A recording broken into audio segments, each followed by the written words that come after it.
ready for test number 1. Yeah. All right, or I'll reopen it so you can take it if you didn't take it. So, this is our last time together. Next week there's no class. Next week you will take your exam in the comfort of your home. I already took it. Oh, already. I got 90 out of 100. Hey, or call him if you need some help. Is he already took it? All right, excellente. All right, that's awesome.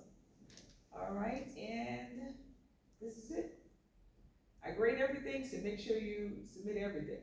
Everything to submit it. Does it make sense for this class? You don't have an A on your GPA because of this course. So do the work, you will get graded. Remember, all of those assignments, all of these grades here, let me be clear.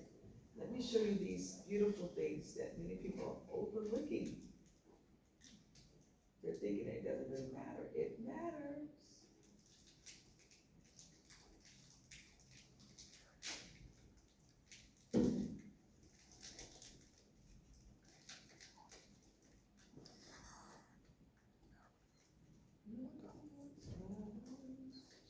Here we are. So we see all of these things here. These 2 things here. In every chapter, you have to do that work. What happens if you don't do it? Say, I won't do it, just not gonna do it. Right now, your GPA is looking great. On May the 10th, an automatic 0 will be added to your grades, and your grade can drop. So don't do it to yourself. Do all of these assignments. I encourage you that by next week, make sure you take your exam, and the last week, do all of these assignments, or then start from today. Start doing all of these assignments. Get them in. Smart book and these chapter assignments. Do them. All right. Will you please put it on the? Okay, yeah, get it. Thank you. Yeah. Say it again. Oh, say it. I signed for you. Because he's not on my roll. He's okay. All right. Are we ready? So today, tell us something good and tell us something you learned from your first year experience. Jose, talk to us. What was the question again? What is tell us something good and something you learned from first year experience? From our last lesson, the race. I learned a lot about that one. Okay. Good. So what's something good? Tell us something good. From the past few days, my mom was at the hospital, but yesterday I'm really glad that she came back home. Yes, mom was home. So what'd you cook? See? My dad kind of helped me, but one day my dad didn't, was at work, so my mom video called me and helped me make me some spaghetti. Okay, well, good. All right, that's good. You gotta learn how to cook. Take care of mom. Yes, tell us something good. Tell us what you learned. How to properly organize my time and then I'm here today. Yes. Yes, ma'am. Y'all ready? Tell us something good. I got a new job. Yeah. Where you working at? It's a daycare in Covington. Awesome. Oh, really? All the way out there? Yeah, I live in Congress. Oh, you're my neighbor. All right. All right. Cool. What's daycare? It's called Discovery Point. Discovery Point? Okay. I have a grandchild that needs a daycare. I'm gonna look for you around there. You better take care of my baby. All right. Yes. Leah, tell us something good. I go to school. I'm glad you came to school. All right. What else? Tell us what you learned in this class.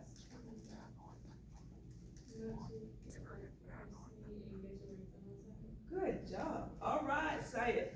Me? Yes. Tell us something good. The final exam I managed to do, and I got 90 out of 100. That is awesome.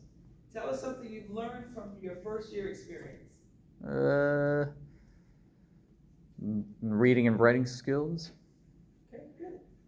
That's good. All right. So as long as we all can take something home with us that we can use in life, that is great. Today's lesson, always again, is something that you will You can benefit and learn from it. It is on living with stress. Hey, none of us have stress, right? Everything is great. It's gravy, man. All right, most anything is capable of producing stress.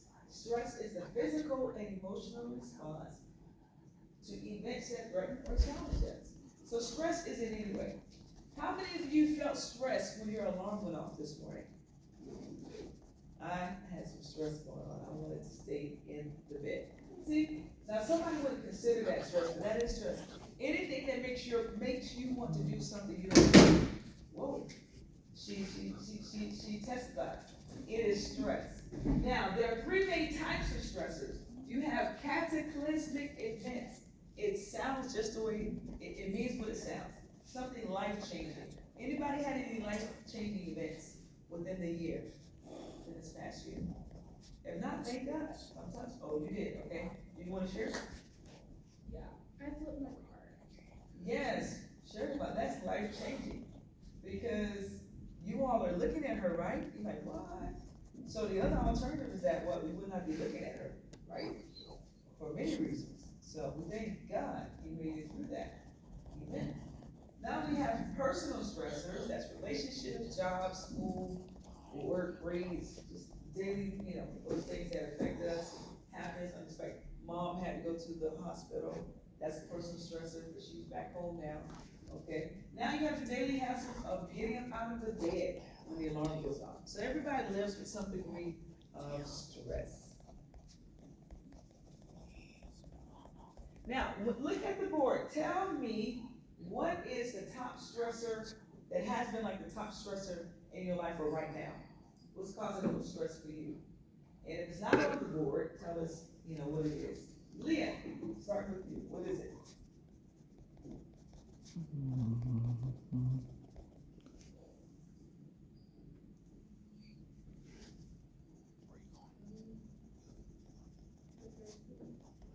Not enough time. Yes, Lord. Seems like there's so much to do. Yeah. But thank God we learn how to prioritize, organize, manage our time better. So that is helpful. Yes, y'all ready? Okay. Be more organized and intentional, remembering. So that's a challenge. You may have to think about a way to find your spot. Have a place to put everything, so you can't lose anything. Because it's always in that corner right there by the bed or something. Okay? Yes, Syed. Too many interruptions, misplacing or losing things. Okay. You have to figure out a way to handle those interruptions. Interruptions can cost you some minutes or days. So you have to learn how to avoid those as much as possible. Yes, sir, Jose. Help a family member. Help of a family member, yes. Those are things outside of your control. You have to cope, Sure. help Too many the other interruptions. person's, their life can be changed. Okay, it could be forever, or it could just be a season. So that affects everybody in the family.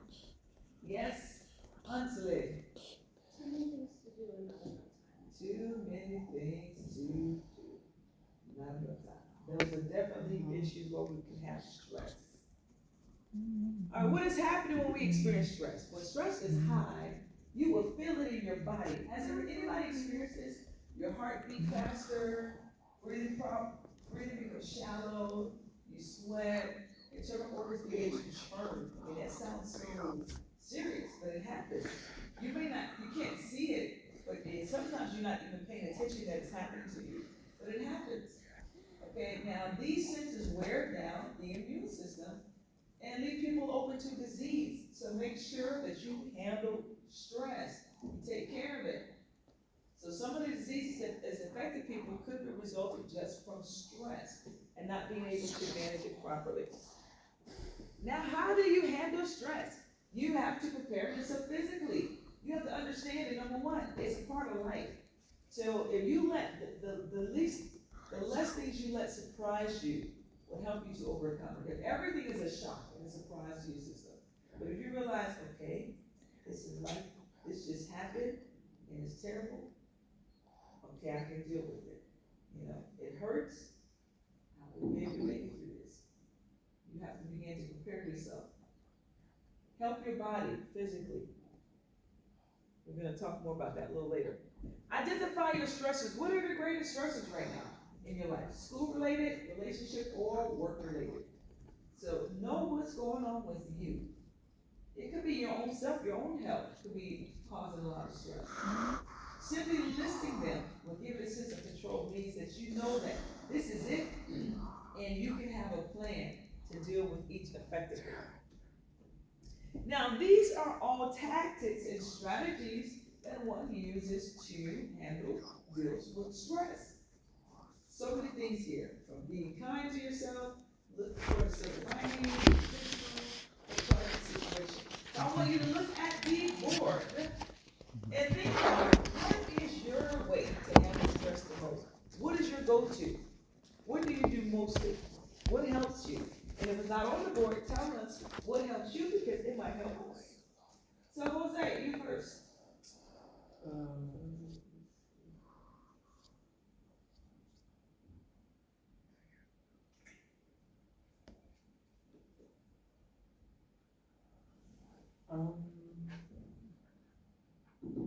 talk to my friends. Talking to friends and family.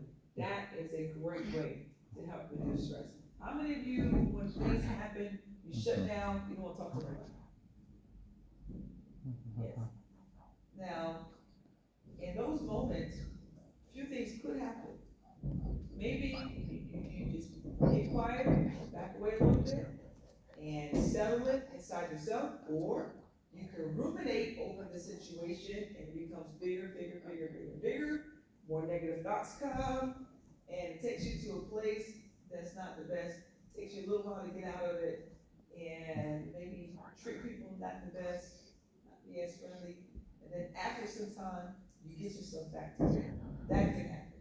I don't know what happens when you do that. You decide what happens, okay?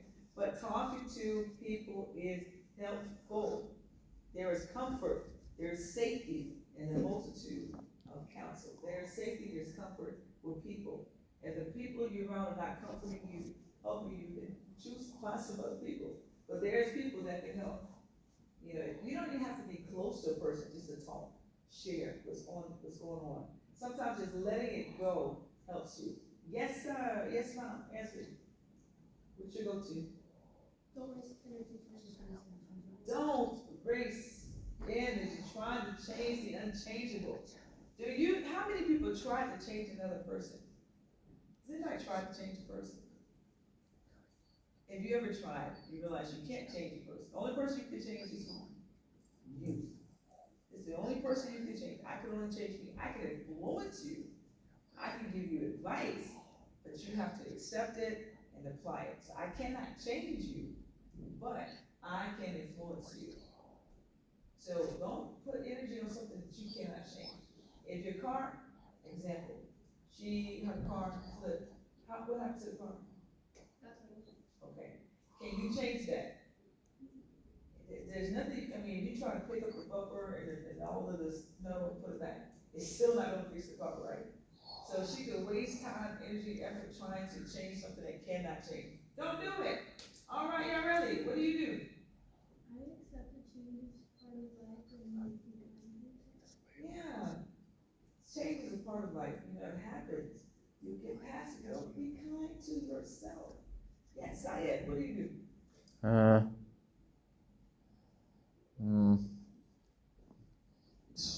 Keep my commitments and be intentional. Yes, understand that you have to take action every time. And keep your commitments. Keep doing what you need to do. All right. Is what you're doing working? If it's working, keep going. If it's not working, add some combinations to do some things to help you deal with stress. Now, place stress in perspective. You know, realize that when a situation changes, that means it could change again. Everything is not the end. You still have long life, you still have a long life ahead of you. So if you're interrupted right now, doesn't mean it will always be like that. If you see life that way, it'll help you to cope better. Make peace, not with stress, but have peace in yourself. Determined to live in peace. All right, depression and suicide, these two things are very real. People can get depressed, and some people, it does lead to suicide or suicide ideation. Some of us, we may have never thought about that, which is good, thank God. But some people, they live like this, with these types of thoughts that continues with them. Now, what is depression? What's the difference between depressed and being sad? Oh, something happened, oh, I'm sad, it hurt. I feel, sadness affects your feelings. Depression doesn't necessarily have to affect your emotions and your response to what has happened. It comes from thoughts. Sometimes it's triggered by hormonal imbalance, and sometimes it's just triggered as if you can walk, you're here, you're fine, and you can walk out of the room, and then immediately everything about you changes.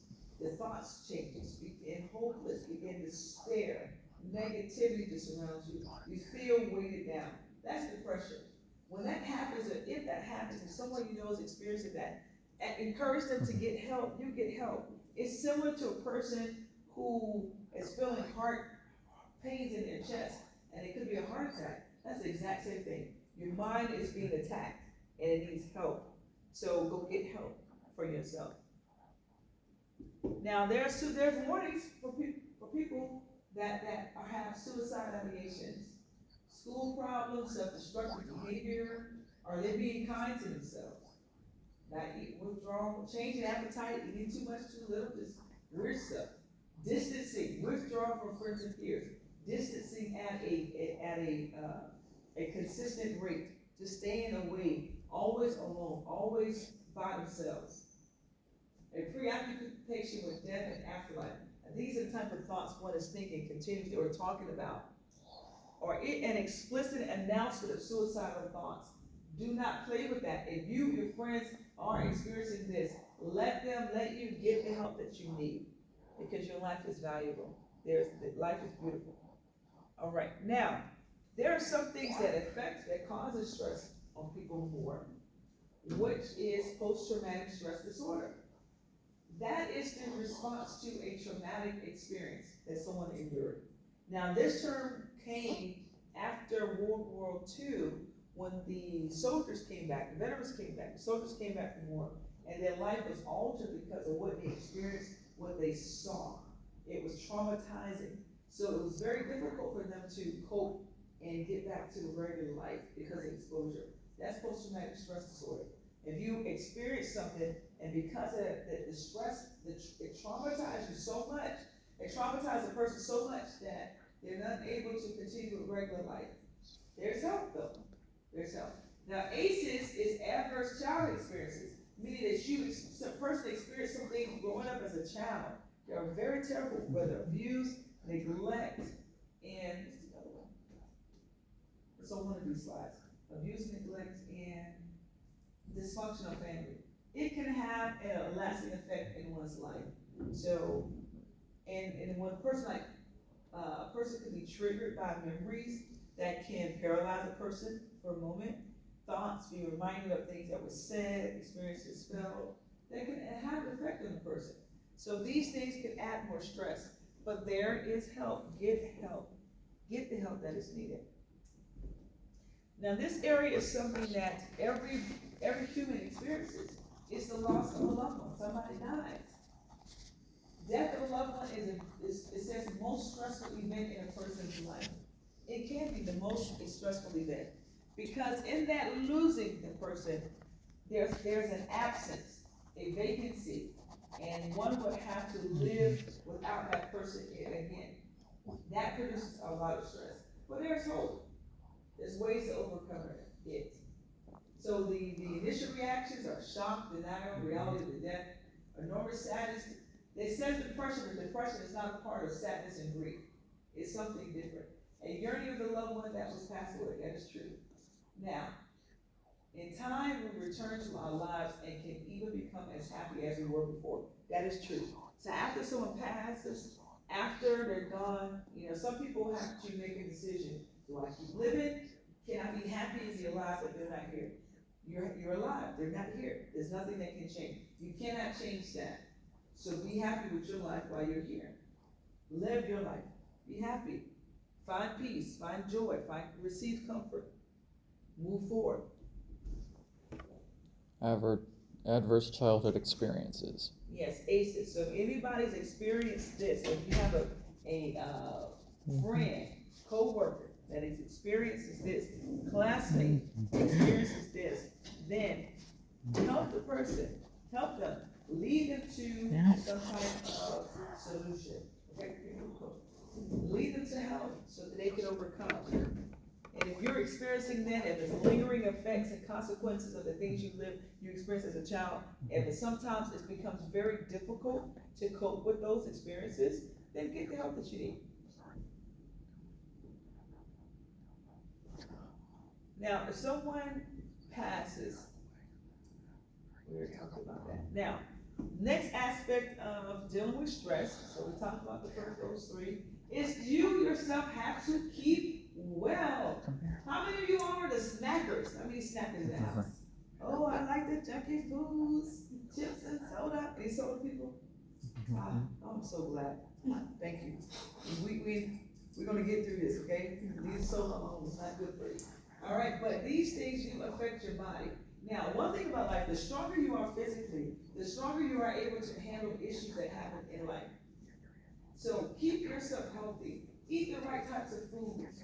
Don't eat only until you are stuffed. That is something I had to learn. Learn to put that last bite down. That is so hard when the food is so good and you know you're so stuffed, but you got like 3 bites left. You're like, no, I'm not gonna say, I'm gonna eat it. And you eat it and you're like, okay. Learn how to put the fork down. Or reduce your plate intentionally so you won't get to that point and you won't be tempted to overeat. That's something. Reduce your portion sizes. I have to change that as well. Okay? Be sensitive to various contents of food. One thing that they're doing in the US is they're changing or eliminating foods that have a lot of dyes in it. So that's good. That's good for our body. Okay, so know what you're eating. If you want to eat something, eat it, but then know what you're eating. Be sensible. Eat well. All right, exercise. We need to exercise. Choose a type of exercise that you like. Everybody's not a gym person. How many people are gym people? Oh, I go to the gym, I work out. How many people are like, I just gotta walk around, I need fresh air? That's me. I like to see things, people changing. I can't, that's just not me. I like anything else. I like fresh air. So whichever one works, make it work. But be consistent. Do it, do it, do it. Incorporate exercise into your daily schedule. Okay, make it a part of your life.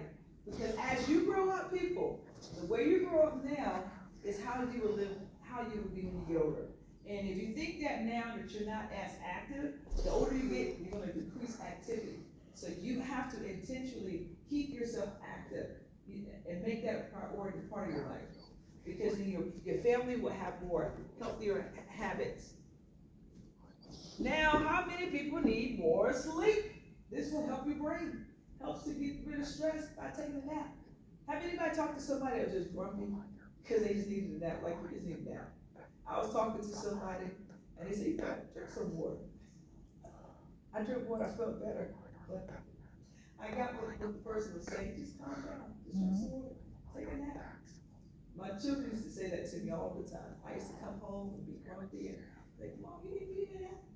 So I'll go to my room, take it out, and I'm better, okay? So sometimes naps are just sleeping, or even getting a nap during the day. Some of us just need a 20-minute, shut it down, and get a refresh, okay?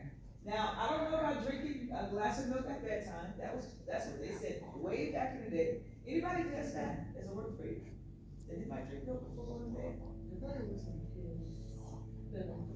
Oh, like maybe that's what it does. All right, so avoid sleeping pills.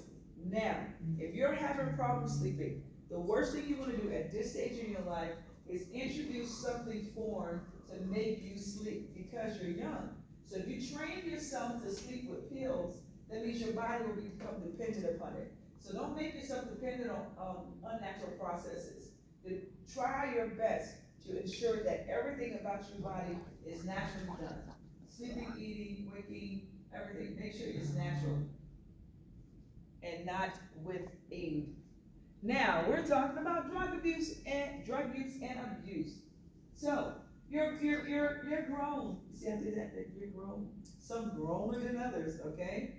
So some of you right out of high school, let's see, 18, 19, 20. Some of you in your 20s. Some of you might be, I'm thinking about over 30s. 30s, no? Okay, so everybody's there. So there's levels of growth, right? But you can choose what you want to do now more than you did before. Nicotine, do I want to smoke? Do I want to take marijuana? I can choose and have more options to do these things. Now, trying things is always easy. It's easy to try smoking, vaping, marijuana, any type of drug. Trying it is the easiest part of it. Now, what is hard is, guess what? If you try it, you might actually like it. And after you like it, you're gonna do what? Keep doing it. All right? And it's having an adverse effect on your body. So you want to protect yourself, guard yourself from developing any habits at all that are not good and healthy for you. Sometimes the best thing to do is to avoid it completely. Leave it alone. Why try something that has a record of people becoming addicted to it? Okay? An addiction means that your body, not even your mind, your body will make you take this thing or lead you to make sure you get this thing, or your body will not work properly unless it's in your system. Okay, so that's not what you want to do with your life. Remain smoke free. It says one day at a time. It's true. You can do it.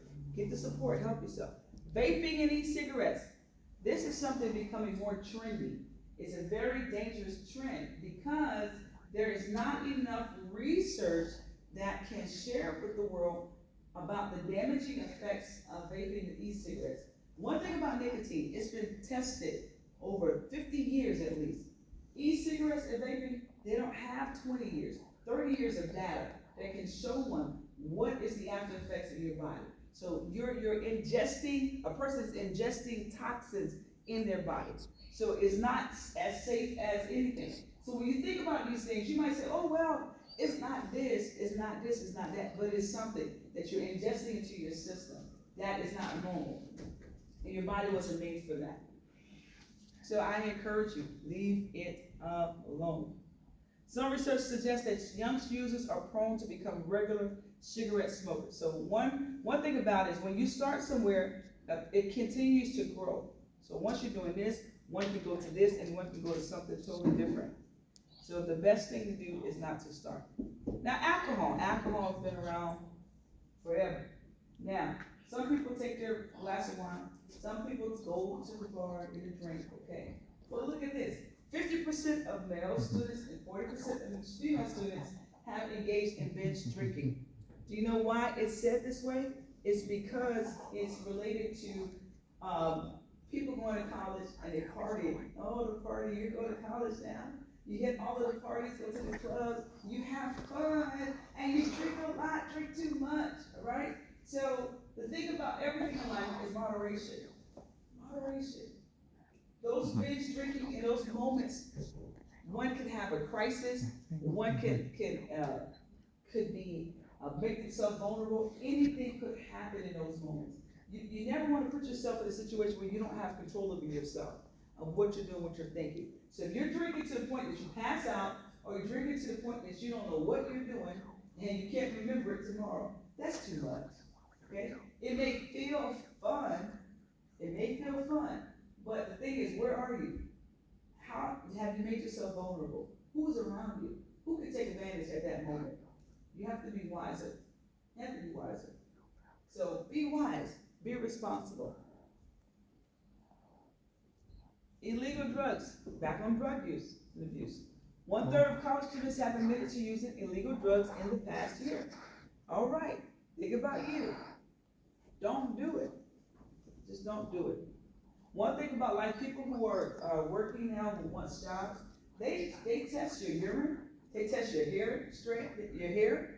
They do a lot of different types of drug tests to make sure that you are drug free. So addiction is real. A person who's addicted never thought or never wanted to and never started off by being addicted. having an addiction, it grows and it increases. One thing about alcohol addiction is that alcohol is such a deadly addiction that if a person was an alcoholic and they wanted to get clean, and they just said, I won't take alcohol again ever, they can actually, their body can break down, they can actually die. They can go into withdrawal, they can actually die from withdrawal from alcohol, because it changes the body, it changes the cells, it changes the biological, physiological system in the body. Alcohol does. So be careful what you're doing. Get the help that you need. Advise your family and friends to get help. Now, I think this is the last area, two remaining, is sexual health and decision making. All right, people, we're grown folks, but STIs are still real. Okay, if you're having sex, you're not protected, you are exposing yourself to harm. You're exposing your partner to harm as well. So, protect yourself, value yourself more, to be responsible with your body. Before, back in the day, well, I'll just leave that one. All right, avoid sexually transmitted infections. If you went to high school in Georgia, they talked about most of our these, all right? So most people are aware that there are sexually transmitted infections, okay? And some people think, okay, you know what? I have a plan. It's not gonna happen to me because of X, Y, and Z. And you might be right, but then you may not be right. This also helps us to people. It's called pregnancy. The only way to ensure that you won't get pregnant is what? Don't do it unless you're not married. You don't want to have if you're not planning to do this, bring like the two will. Don't do it. I never seen anybody who died who didn't have sex. Because you don't have sex, you will not die. You will actually be okay. You will make it. If you say, oh my God, I gotta have sex, you will live. I promise you will live. All right? So protect yourself. Protect yourself. Protect yourself. All right? It helps you to avoid decisions of life later that you have to make and that you weren't prepared to make. These are ways to prevent children, babies from being born in the body. These are ways. Many of you know all of these ways here, or been aware of these things here, okay? There's some things that can have a lasting effect in the body, such as birth control. Anything that's unnatural that you take into alter your hormones. Women, when you get older, you don't know how that will help with your fertility rate later. Of course, they will tell you it's safe, but it does have lasting impact. You don't know. So, later on in life, a lot of women are having problems conception. Why? Not to say that it's related to that. It can be related to a lot of things. But what I want to stress is that do not give yourself an opportunity to have challenges later in life, because you can't undo it. Sterilization. Now, some people might say, you know what, I don't want children. There's some people who are at this stage in life, they say, you know what, I know I do not want children. You're 20, you're not even 50, not even 40. When you hit 40 years old, then you can say, I don't want children. Because if you want to marry a person, that person may want children. And that marriage may not work, or you cannot continue that relationship because of that fact that there's not an opportunity to have a child. Oh, I can adopt. Yeah, you might think that that's what you want now. One thing about life, you don't know how tomorrow will be for you. Okay, so it's best not to eliminate options for yourself that you don't have to do. Don't do it. So some things that are permanent, do not change your body, because if you want to change it back, it's not always possible. That's even, I'll just say it, that's even with people who are going into sexual gender, what's the word, changing the sexually or whatever. They're younger. When you're younger and you're making decisions like this, you can't undo these things later on in life, okay? Now, if you're 50 years old and you decided, this is what I want to be, this is what I've done, that's your choice. You've thought about it. And most times, people at that stage, they already had children, they already had a regular life, and they decide, I want to do something different. But when you're younger and your bodies is changing, and your emotions are changing, your hormones are changing, you yourself is changing and still growing, you want to make the best decision for yourself, and not something that can affect you for the rest of your life. So I encourage you just not to do it. Don't, some of these decisions don't do it. You know, this is not in our lesson, so I'll stick to our lesson before I go on to something else. All right, sexual health and decision making, sexual assault. Now this is real. Some people are in abusive relationships, or you know somebody that's in an abusive relationship. This is not safe, okay? Because people can die. Yes. Are men victims in abusive relationships and They sexual are. assault? They are. Men are victims in abusive relationships. There are, I know a couple of men, not because they could not fight the woman back, it's just because they chose not to. And because they chose not to, the woman would go on. Yes. How would they find a way out of their relationships, move on, and find a way to ditch them using kind of strategy ways to ditch their abusive girlfriends and find new ones that are gentle and cool and calm and humble and kind and generous and understanding? Yes, that's what they need to do. They need to ditch it. So bottom line is ditch the person and find somebody else. Because other people exist, right? Just because this person is here and it might be, oh my God, this is my everything. No, it's not. Your everything can't be hurting you. If your everything is hurting you, then you're not everything to that person, okay? So no, one thing that people always try to imagine is that they will change one day. Tell that to the people 100 years ago who still been waiting for their spouse to change and they're dead, okay? I know one person, his girlfriend shot at him. No, his wife shot at him. She would hit on him and she would do things. He wouldn't hit her back. He's a big dude. He wouldn't hit her back because he grew up not doing that. So he doesn't hit on women. So when she hit on him, he tolerated it. And then one day she shot at him and it went past his head. He realized, oh, that he could have been dead. That's just the thing. You know, a person could die just like that. Of course, she didn't mean to kill him. She wasn't intending to kill him. She was mad. Nobody, you know, when a person is mad and they're responding, they themselves don't know what they want to do in that moment. Okay, so the best thing anybody can do, get out of the situation. Don't accept abuse. Never accept, never tolerate abuse from anybody. Now, your parents telling you things, that's not abuse. You need to hear some things, okay? Now, let's say, okay, somebody might say, well, my mom slapped me or something like that. Okay, well, I won't go into that. At your level, you might think, oh, my mama shouldn't slap me, that's abuse. Well, what did you say before you got that slap? It just depends. I don't know. Maybe she was, you know, I don't know. Maybe she was trying to hit those words and it landed on your mouth. So, I don't know. You know, but get out of the situation. If you have friends, encourage them to get out. Don't play with it. Don't close your eyes. Last week, a lady, she was shot dead by her girlfriend. So it happens on every side. You know, it doesn't matter. Any relationship, it happens. Do not accept it. Get out of it. Yes. Are men and women homosexual in abusive relationships too? Yes. Yes. Abuse is abuse. Hate, violence is demonstrated on anybody. Yes. So the answer is yes. So get out of the relationship. All right, because learning changes everything, go out and change your world and manage your stress. All right, everybody, have a wonderful day. Make sure your name is on this paper and get your credits for test number 1, or have it reopened if you didn't take it. Grade it, do every assignment. Do every assignment. I grade everything. You can email me, this is your last class next week. Just take your exam if you haven't taken it. In the end.